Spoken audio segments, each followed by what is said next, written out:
Hello students, welcome to my channel. তো students, আজকের ক্লাসে আমি আলোচনা করব বর্ণ প্রকরণ সম্পর্কে। এই বর্ণ প্রকরণ এই টপিকটাকে আমি কিন্তু পার্ট টু পার্ট আলোচনা করব। তাহলে স্টুডেন্টস শুরু করা যাক। দেখো, বর্ণ প্রকরণ সম্পর্কে জানার পূর্বে আমাদের প্রথমেই কিন্তু জানতে হবে শব্দ, তাই না? শব্দ আসলে কি?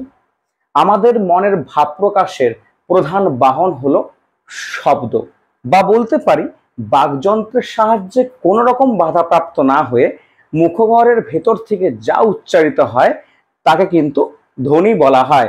তাহলে শব্দ কি? আমাদের মনের ভাব প্রকাশের প্রধান অঙ্গ বা প্রধান বাহনই হলো শব্দ, তাই না? তাহলে শব্দ কাকে বলে আমরা কিন্তু জেনে ফেললাম। স্টুডেন্টস, ব্যাপারটা কিন্তু মন দিয়ে বোঝার চেষ্টা করো, খুব সোজা কিন্তু। 2 নম্বর পয়েন্ট দেখো, এখানে আলোচনা করব আমরা বর্ণ সম্পর্কে। বর্ণ আসলে কি? প্রথমে কি বলেছিলাম যে আমাদের মনের ভাব প্রকাশের প্রধান বাহন হচ্ছে এই শব্দ, আর এই শব্দকে যে সাংকেতিক চিহ্ন দ্বারা লেখা হয় তাকে আমরা কি বলবো? বর্ণ। বা ধ্বনি প্রকাশক সাংকেতিক চিহ্নকে আমরা কি বলবো? বর্ণ। দেখো, প্রাচীনকালে আদি মানুষ কি করত? অঙ্গভঙ্গির মাধ্যমে, ইশারার মাধ্যমে, ইঙ্গিতের মাধ্যমে মনের ভাব প্রকাশ করত। আমরা আধুনিক মানুষ, আমরা কি করি? কথাবার্তার মাধ্যমে, বার্তালাপের মাধ্যমে একে অপরকে মনের ভাব প্রকাশ করি। বোঝা গেছে? তাহলে স্টুডেন্টস দেখো, আমরা কিন্তু শব্দ সম্পর্কে এবং বর্ণ সম্পর্কে জেনে ফেললাম। এরপর 3 নাম্বার যেটা জানবো সেটা হচ্ছে বর্ণমালা।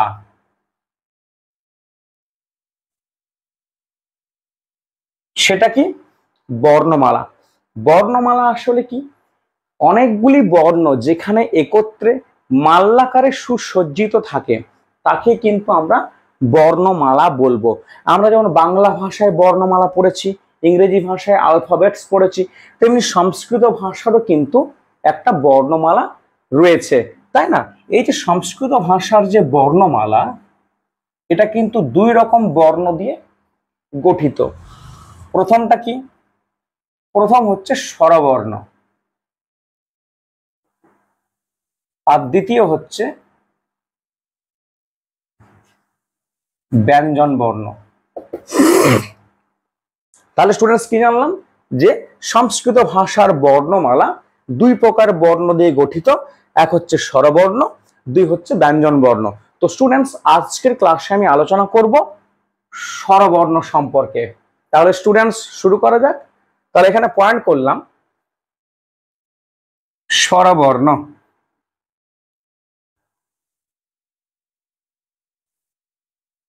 স্বরবর্ণ আসলে কি? যে সকল বর্ণ স্বতন্ত্রভাবে, স্বাধীনভাবে বা অন্য কোনো বর্ণের সাহায্য ছাড়াই নিজে নিজেই স্বতন্ত্রভাবে উচ্চারিত হয়, ব্যবহৃত হয়, তাকে কিন্তু আমরা স্বরবর্ণ বলবো। বোঝা গেছে? স্বরবর্ণ কোনগুলো সেটা একটু দেখে নিই। দেখো, দেবনাগরী হরফে কিন্তু লিখছি অ, আ, হস্যই, দীর্ঘই, হস্যু, দীর্ঘু, রি, ডবল রি, লি,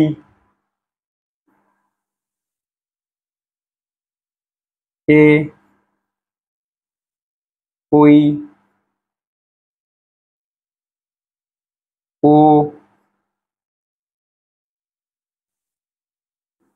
ঔ, তাই না? অ, আ, হস্যই দীর্ঘই, হস্যু দীর্ঘ, রি, ডবল রি, লি, এ, ওই, ও। দেখো, 1 2 3 4 5 6 7 8 9 10 11 12 13টা হচ্ছে স্বরবর্ণ, তাই না? কোথাও কোথাও ডবল লি কিন্তু ব্যবহৃত হয়। বোঝা গেছে? তাহলে তখন কি হয়েছে? 14টা হয়ে যায়। এই দেখো, সংস্কৃত ভাষায় এই যে লিকার এবং ডবল লিকারের ব্যবহার কিন্তু খুব কমই হয়, এটা কিন্তু মাথায় রাখবে। তাহলে স্বরবর্ণ কত পেয়ে গেলাম এখানে আমরা? 13টা পেয়ে গেলাম। তাহলে এখানে স্বরবর্ণের সংখ্যা কটা? 13টা। ব্যঞ্জন বর্ণের সংখ্যা কটা? 35টা। টোটাল কটা হচ্ছে? 48, বা কোনো কোনো বইয়ে কিন্তু 49টা থাকে। এই যে ডবল লিকারটা প্রয়োগ হলে, তাহলে দেখো প্রথম এই যে ক্লাসটাতে আমরা কি প্রথমে কিন্তু শব্দ সম্পর্কে আলোচনা করেছি, বর্ণ সম্পর্কে আলোচনা করলাম, বর্ণমালা কাকে বলে, বর্ণমালা কোন কোন বর্ণ দিয়ে গঠিত সেটা আলোচনা করেছি, এবং তারপর আলোচনা করলাম স্বরবর্ণ সম্পর্কে। এরপর আমরা আলোচনা করব স্বরবর্ণের প্রকারভেদ সম্পর্কে।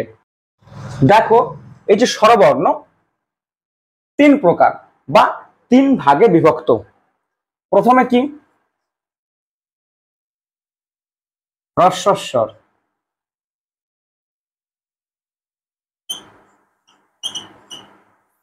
প্রথমে হচ্ছে হ্রস্বস্বর। হ্রস্ব কথার অর্থ কি? ছোট। তাহলে হ্রস্বস্বর কোনগুলো দেখে নেব আমরা? ক, হস্যই, হস্যু, রি, লি। এই 5টা হচ্ছে হ্রস্বস্বর। এই যে 5টা স্বরবর্ণ, এগুলো উচ্চারণ করতে অপেক্ষাকৃত কম সময় লাগে, কারণ হর্ষ কথার অর্থ কি? ছোট। তাহলে এই 5টা স্বরবর্ণ উচ্চারণ করতে কম সময় লাগে, তাই এদেরকে হ্রস্বস্বর বলা হয়। তাহলে স্টুডেন্টস দেখো আমরা হ্রস্বস্বর কাকে বলে এবং হ্রস্বস্বর কোনগুলো সেটা কিন্তু আলোচনা করে ফেললাম। 2 নম্বর পয়েন্ট দেখো, দীর্ঘস্বর।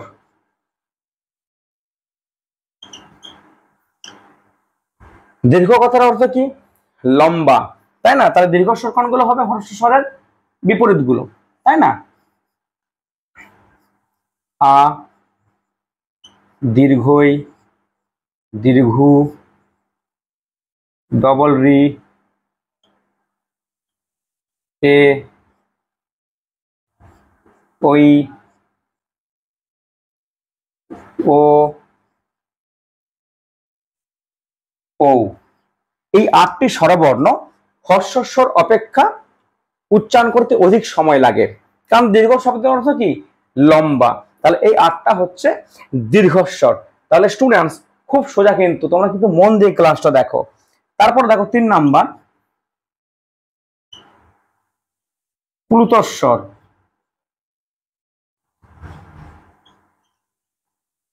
প্লুতস্বর কোনগুলো? দেখো দীর্ঘস্বরের সঙ্গে 3 নাম্বার সংখ্যাটাকে যদি বসিয়ে দেওয়া হয় তাহলে কিন্তু প্লুতস্বরকে বুঝিয়ে দেওয়া যায়। দেখো আমরা প্রথমে দীর্ঘস্বরটা লিখে নিই। আ, দীর্ঘই, দীর্ঘু, ডবল রি, এ, ওই, ও, ও, তাই না? এটাও কিন্তু 8টা। এর সঙ্গে 3 সংখ্যাটাকে যুক্ত করে দিতে হবে মাথায়। 3 প্রত্যেকটা যুক্ত করে দিলেই কিন্তু এটা প্লুতস্বর বেরিয়ে যাবে। বোঝা গেছে?